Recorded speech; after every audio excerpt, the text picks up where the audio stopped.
Assalamualaikum kawan. Di sini kami akan menunjukkan ke teman-teman semuanya tanda kalau kepiting kita itu tidak nyaman terhadap air yang kita gunakan atau tidak nyaman terhadap kondisi box kita yang kotor.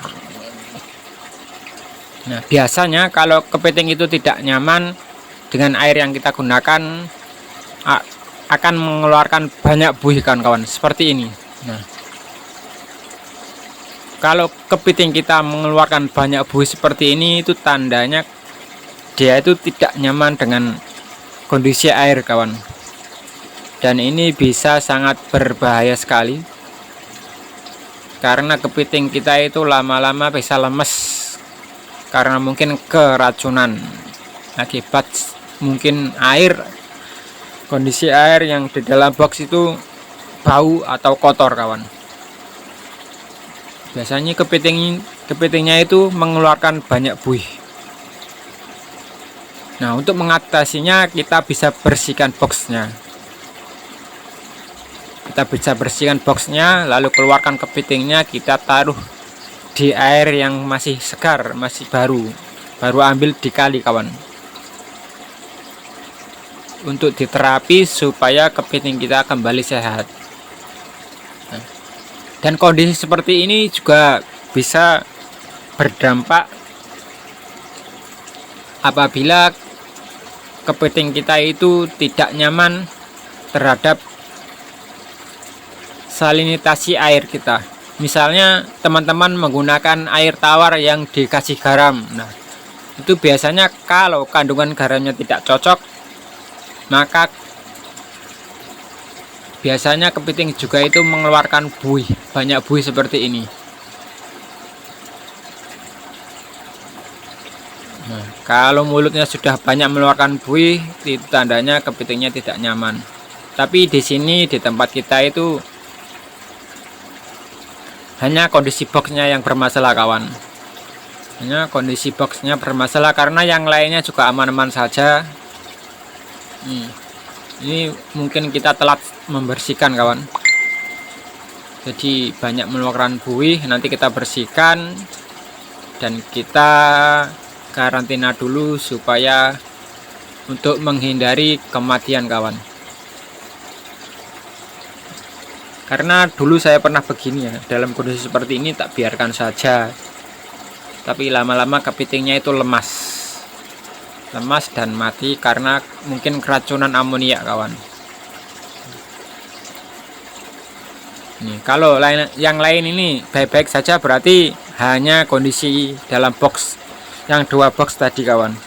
Nah, kalau rata semuanya itu sangat fatal sekali. Itu pasti airnya bermasalah kalau kepiting kita itu mengeluarkan buih semuanya.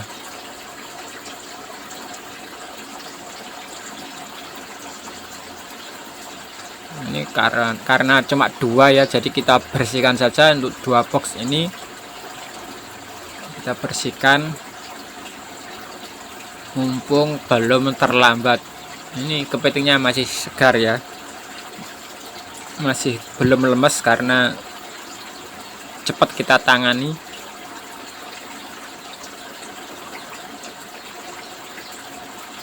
Ini air di filter induk sudah kita beri yang baru,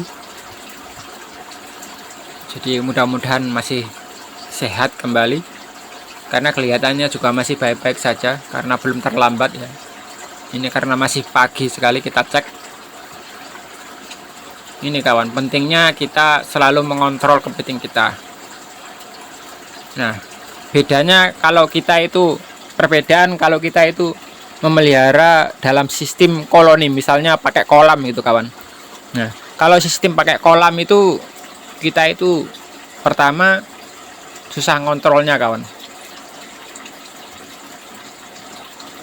karena bila ada satu kepiting yang bermasalah itu bisa berdampak ke yang lain. Tapi kalau dalam box seperti ini itu kita bisa tahu mana kepiting yang bermasalah dan mana yang tidak, jadi bisa cepat ditangani kawan-kawan.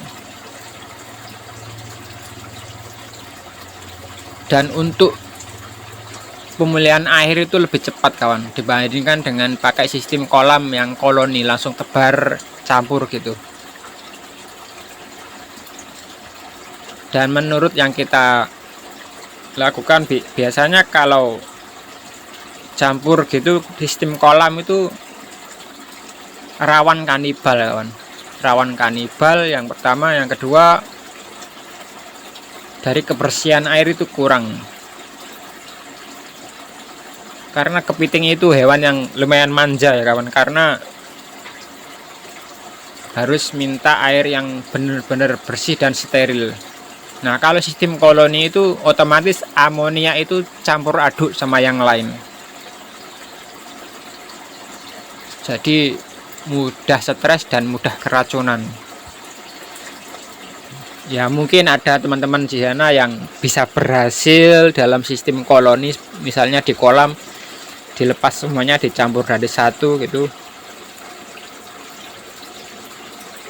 Tapi selama yang kita ketahui, dalam sistem seperti itu kurang efektif kawan, karena mengontrolnya itu susah. Beda kalau kita sistem box seperti ini, itu memanage itu mudah, untuk mengecek juga mudah, jadi untuk memberi pakan juga mudah, karena kita tahu nanti kepiting mana yang mau makan dan kepiting mana yang tidak mau makan. Nah gitu kawan-kawan, jadi untuk mengontrolnya itu lebih mudah. Nih alhamdulillah kepitingnya masih sehat ya, masih belum terlalu terlambat penanganannya. Terima kasih, salam budidaya.